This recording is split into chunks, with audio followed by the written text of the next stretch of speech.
Lauren pulls a week of all-nighters to try and stave off Andy and the Frost sisters. Erg is confronted with his own prejudice, and Polaris discovers the next possible targets for the inner circle. It's The Gifted, Season 2, Episode 13. teMpted. Hey everyone, D here, and welcome to this week's review of The Gifted. So, as usual, lots of spoilers coming up. Alright, so, counting down to the season finale. 3 more episodes after that. This one. So, this felt like a lot more setup. Certainly from the previews looking of what we're starting to look at with the next episode. A little more action happening. I mean, we did have a few nice moments here. But really a lot more storyline, a lot more setup. Let's get pieces into position for our big season finale. It's really sort of what this episode felt like to me. But we did have some nice storylines going on as well.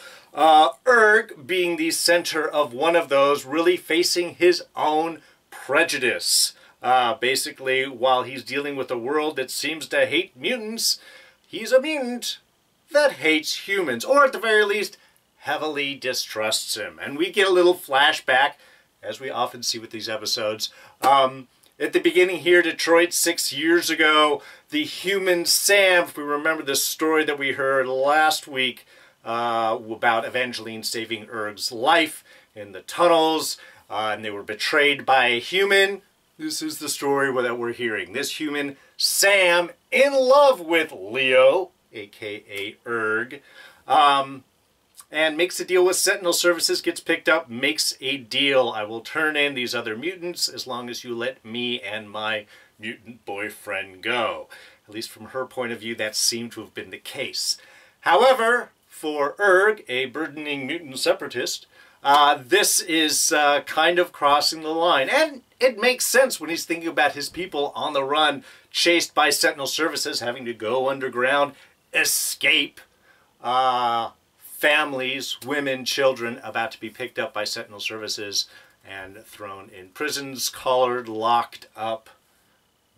We have seen what happens with mutants in this world. So that explains why he does not trust humans. A human betrayed him, therefore no more humans. No humans can be trusted.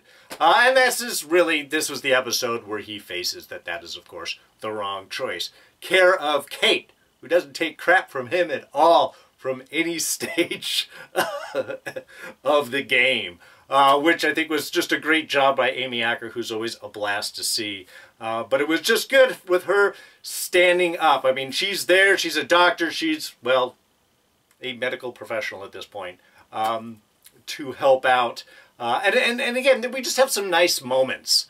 You know, there's when they were deciding that they had to go to the clinic, and Erg's like, we can't protect you, you have no powers. She just pulls out her gun. I don't need protection. I got it taken care of. Perfect. I may not have an M on my cheek, but I can still take care of myself. Something along those lines, which plays into, of course, our final scene after all is said and done. But so that was kind of a nice little moment there. And also we, of course, have the moment inside the clinic where Erg is asking about what's everyone here for, or, you know, what had happened in this place, and that it was taken care of. The only clinic that would take care of mutants. Staffed not by mutants, but by humans, willing to risk jail time to help people in need. So really just a lot of reinforcing back into Erg's face that there are humans that can be trusted, that there's a lot of humans out there that are putting themselves on the line to fight to protect mutants. And so perhaps maybe his harsh view of the world could just mean a little bit of adjusting. So at the end of it, when he does go and pull up the dirt and put the M on Caitlin's face, you know, that's his honorary mutant right there. Doesn't have to burn in, which is nice. Though I'd imagine the floor of that inner cave was really nasty mud stuff, so that may not smell so good or be particularly healthy. but still a very sweet moment. So we had a nice little arc for Urg there, and we did get a little like power fight against the Purifiers. That was cool. Some great stunts, some great effects. That was fun. So it was just, again, a good overall storyline for Urg. And one of the interesting things actually that we did get out of this sequence was a power similarity between two different mutants. I'm not sure if we've really hit on that so much with this show. But of course, Marcos being brought in because his power base is similar to Glow's power base, which is why he was able to give that blood transfusion, because his blood also carries platelets that glow, or the glow power is in the platelets and so on, or however it was that Caitlin had put it. But I found it interesting. I mean, we do have similarities between Lauren and Andy's powers, of course, because they're siblings. So we've been talking about powers moved through a line with the whole Strucker lineage and everything. But this, I think, was a first time that we've hit on two different people having similar power bases that you can medically or scientifically work off of. I mean, I suppose in general, everything's worked off of the X gene, which is how the whole genetic thing and what was going on with the Hound program and all of that from last season. Yes, that's true, but here I'm really talking again about similar expressions of powers and how different mutants basically come from a similar base. It starts to classify mutant powers, which is an interesting evolution of the storytelling, which again was just cool to see, and I'm hoping in a way that they start to touch on this a little bit more. Now, it's very clear from this week's episode that Lauren has never seen any of the Nightmare on Elm Street films, because otherwise she would know the one thing you cannot avoid doing, it's sleeping. All those Elm Street kids tried to do that to keep that little Freddy Krueger away, and that never ended up working well for them. Yeah, so, really love seeing this arc, and I think this was actually something that paid off. This episode starts a week from last week's episode, and I think having seen Lauren already in this effect of not sleeping, of having a week of trying to stave off Andy and the Frost sisters, I think was a really smart choice. Didn't need to see that slow build-up. Much more interesting to see her having these effects already kind of on the edge, and having to deal with the temptation and everything else that goes with it. So really, I think a smart choice, writing standpoint, taking this 1 week jump. Loved Reed kind of connecting with Lauren, specifically about the music box. We found out last week that Reed has memory of the music box when he was a boy. We get to play with that further on, and I like the fact that that wasn't kept. Things are learned, and then they're employed. They're put to use. I like that. Keep the storyline moving like that. Don't drag things out. But sharing that particular story, that he was familiar with the box, that you know, the story of the Earl King, and the father not trusting the darkness pursuing his children, and seeing that that is a warning. Perhaps that's and also the idea that Reed's attraction to the box might have further spurred Otto to try and suppress Reed's powers. It just adds a little bit more depth. It's not that he was so much worried about his own passing on the gene, but he's seeing the effect of what that's happening. Perhaps that's pre-puberty, before the mutant powers usually tend to manifest themselves. So already seeing that drawn to the music box, already seeing that grasp of power and want and everything, further spurring Otto to vaccinate his power against expression of the X gene. So again, cool developmental storylines. But of course, Lauren is eventually going to go to sleep. And I like the fact that also we have the sisters trying something new. My guess is it was this constant push. Join us, be with us, be one of us, join the inner circle, we'll give you everything you want, a mutant homeland and everything. That's what's been tried for the week. This week, or now, the Frost sisters said that they're trying something different. And I believe that is look, don't you remember when we were kids and everything was great? Isn't that awesome? you know, we could be together. We're the only ones that understand each other. And those Fenris powers, those are cool, right? Which, of course, Lauren is falling further and further into that. You know, not only just the powers themselves, the whole family, I wouldn't say curse, inclination that was alluded to in Grandpa's letter. Not only that, but also this whole lack of sleep, and that probably unconsciously just drifting her further and closer and closer to Andy. Could see where that really puts her onto the edge. And certainly a willingness to step into this is, I think, a great, remember when we were kids and we just could be together and have fun. Great way to sort of tempt and tease Lauren over to the side. Great little sequence there when they did the little Fenris powers. This is a nice use of effects and budget. It's not big, but just the light coming up, the slow camera moves, the wind machines going, blowing the hair around, just really cool. Simple, not a huge thing, but I think very effective. Good use of powers on a budget right there. Which almost pulls Lauren over, but not quite. But sort of does. She runs away, but obviously she runs away when she gets up in the morning to head over and meet up with Andy, which gives the whole John and Reed chase thing, which was cool, and the eventual encounter where Reed can explain, yes, or further explain how he feels when his powers are coming on. While they're different, that same kind of draw, which leads to an unexpected solution. This is always I love. Reed giving Lauren the vaccine to suppress her powers.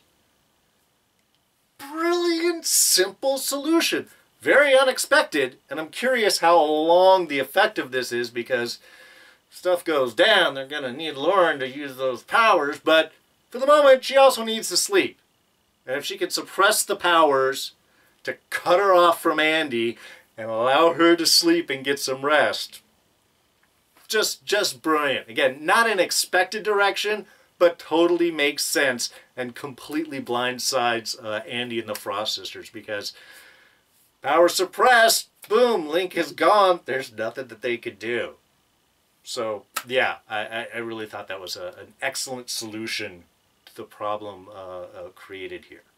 And Polaris really getting into the danger zone this week. Yeah, espionage is a risky business when you've got to be sneaking around and into people's quarters and looking through their stuff, and especially bad guys who are used to having their stuff gone through and could notice it.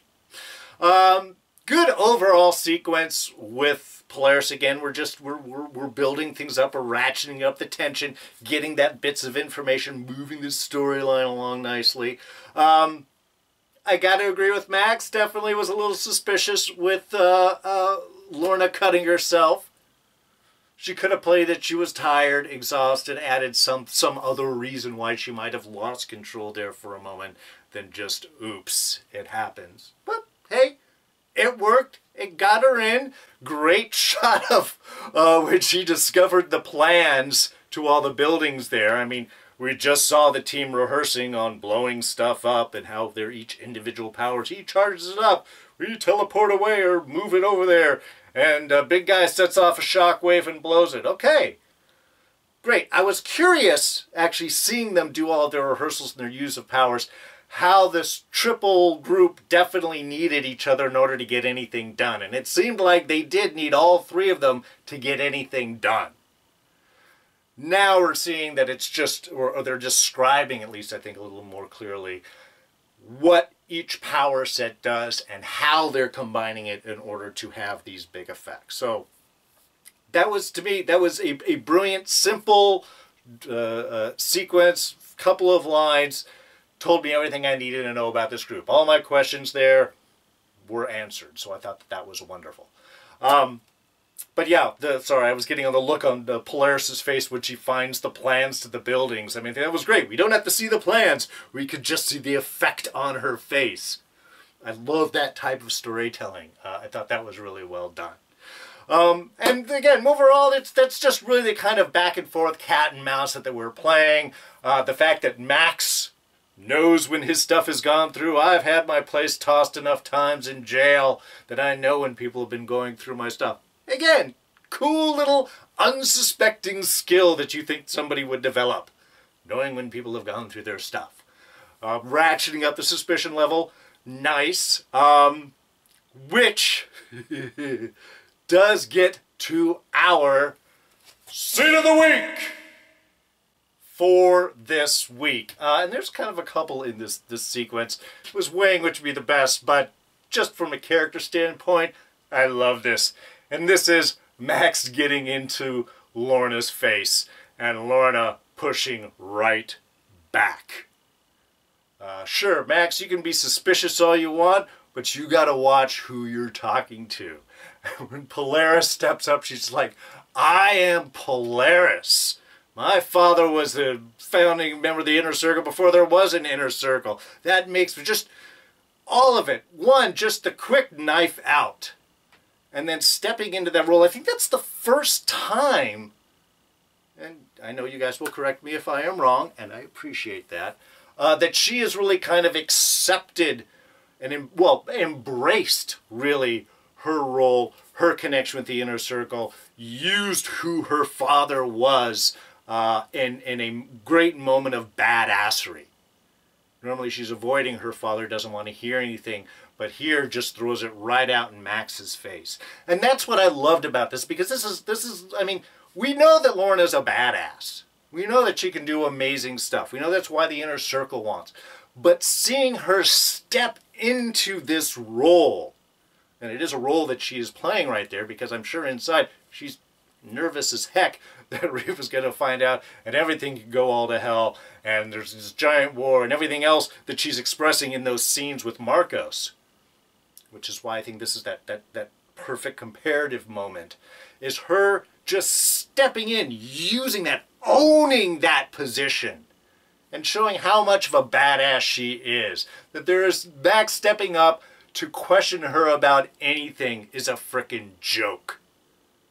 That's what she needed to portray in that scene, and that's what she totally pulled off. From the body language, the quick knife, the simple words, not yelling, just explaining things clear as day. That was just awesome. I was just like, yeah, let's see more of that. Be a badass Polaris. Really super cool.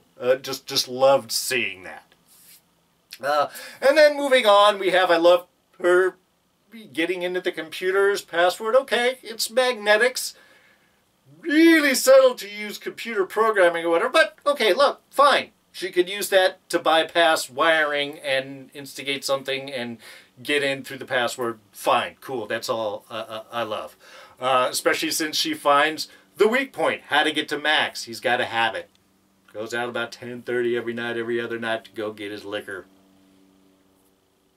You have any type of habit, it's going to be exploited, which Marcos does. To what was almost my scene of the week. This was the follow-up here. And again, it's a simple scene. Yes, we get powers, but not a whole lot. Not big flashy, not a giant battle. In fact, some of it you just see when it pans up above the car after the shot goes off. And you just hear the multiple gunshots and then see a little light ray come out the window. And then Marcos pull himself out. Just a great execution of a scene without having to do anything giant. Little bit of flash, tiny bit, got to show some mutant powers being acted, but it doesn't have to be huge. But still very effective. And of course we get the awesome cool guys don't look back at explosion shot as he stumbles out bleeding and just car blows up behind him. Always an awesome shot.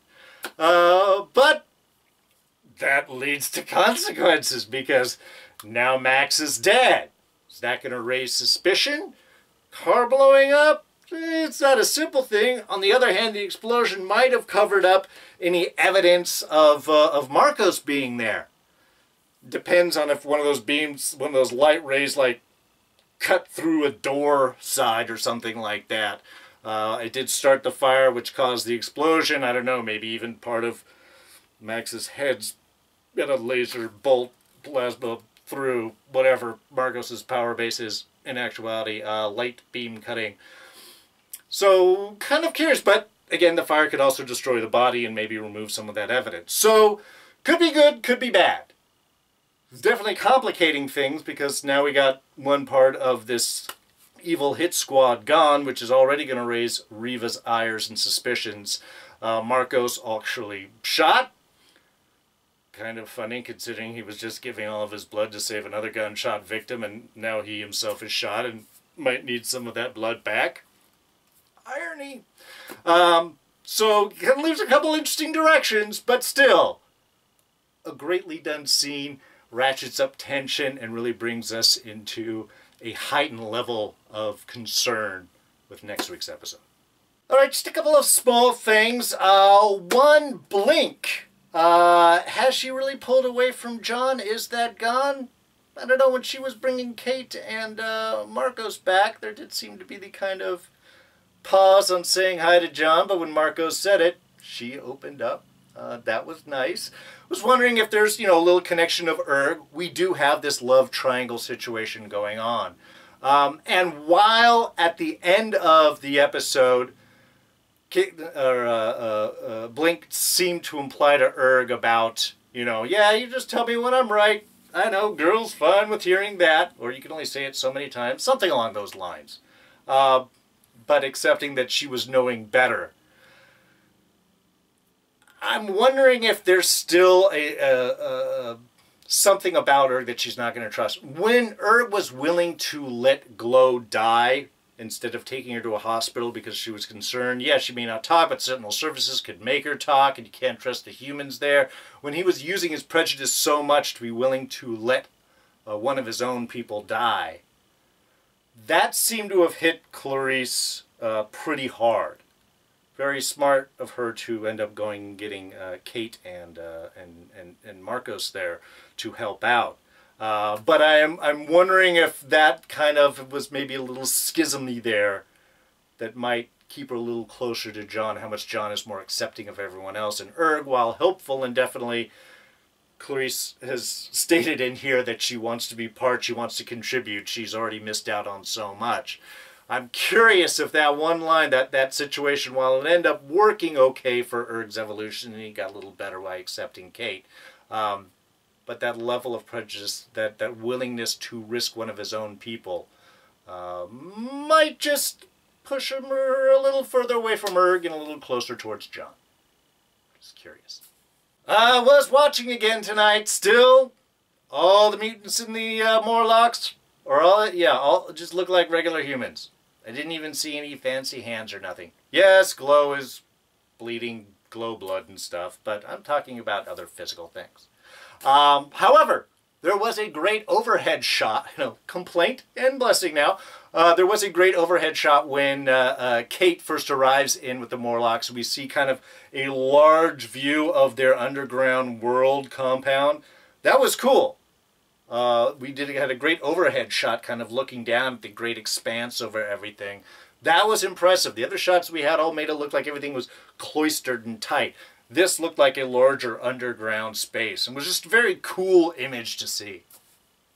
Alright, in the comments section we were chatting of whether or not Evangeline was actually killed in the assault last week, maybe got away. They seem to be at least further implying that she is gone. She's gone as long as the heads of the West Coast, the Midwest, and the South, I think it was. So a lot of the major heads gone. Perhaps she's still alive and we'll do a little sudden reveal in a week or two. That's entirely possible, but there seem to be reinforcing at least that they're gone, which is making John's job really difficult because I guess all the rest of the mutants just aren't going to back him up. They've already given, they feel the inner circle has already won.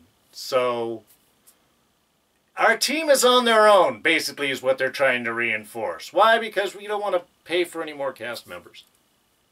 That's probably not the reason. But it was, again, a good sequence just showing of how much John and Marcos and the rest of the team are just, like I said, on their own. They don't have any backup. So I'm kind of hoping Evangeline is alive and she's just hiding underground with the leaders, and then they'll pop up later on. That would be awesome to see. looking doubtful, and certainly looking doubtful that the Underground's going to have any backup in the coming fight with the Inner Circle. All right, was anybody else wondering why they couldn't just take the medical clinic equipment from the clinic and bring it back down to the Underground, to the Morlock's lair?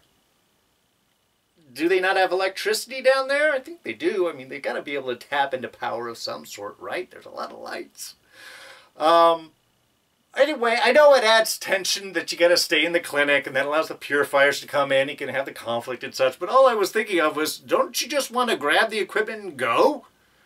Just grab what you need. You don't need to stick around there for any length of time, let alone, you know, actually do the experiments and mix the blood and the compounds and use the centrifuge and everything right there. And again, unless there's no power, maybe it's all European downstairs and this is all American. You know, it's 110 versus 120 or something. I don't know. But just a thought. All right, so our next episode is in 2 weeks. Gotta wait another 2 weeks. I think we've got the State of the Union next Tuesday. Is that why we're having a week off?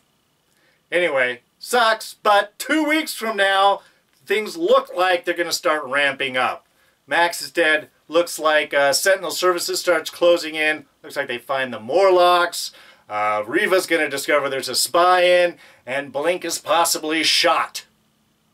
So that's what we got. Brief imagery from our coming up in 2 weeks episode preview. So a lot of excitement. Like I said, that's why I think this felt like setup. And now we've got 3 more episodes, 14, 15, 16, coming up. So I think this is where they're going to be focusing the action to. And if that's what they do, this is where they put their money at, awesome. I'm all about it. I will correct my critique from anything earlier, except the Morlocks. I still want to see somebody in full body makeup looking scary and mutiny. That's just me. Anyway, so that's 2 weeks for the next episode. Now, for me, anybody like Lost? Old ABC series. Very cool. First couple seasons, I think, definitely the best.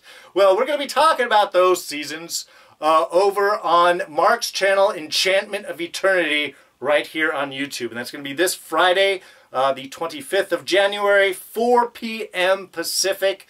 You can join us live. We're going to be really brief going through the first couple of seasons. We'll dwell on a couple of small things, but just going over the episodes, what they mean, what they're implying for, discussion flashbacks, what works, what doesn't work. Anyway, should be fun. We don't want to go for too long. But yeah, it'll be a nice little bit there. Again, that's this Friday, 4 p.m. Pacific, over on the YouTube channel, Enchantment of Eternity, and I will throw a link down in the description below as well. So come check it out live, and if you can't, it's all right. It'll be in the archives. You can check that out anytime.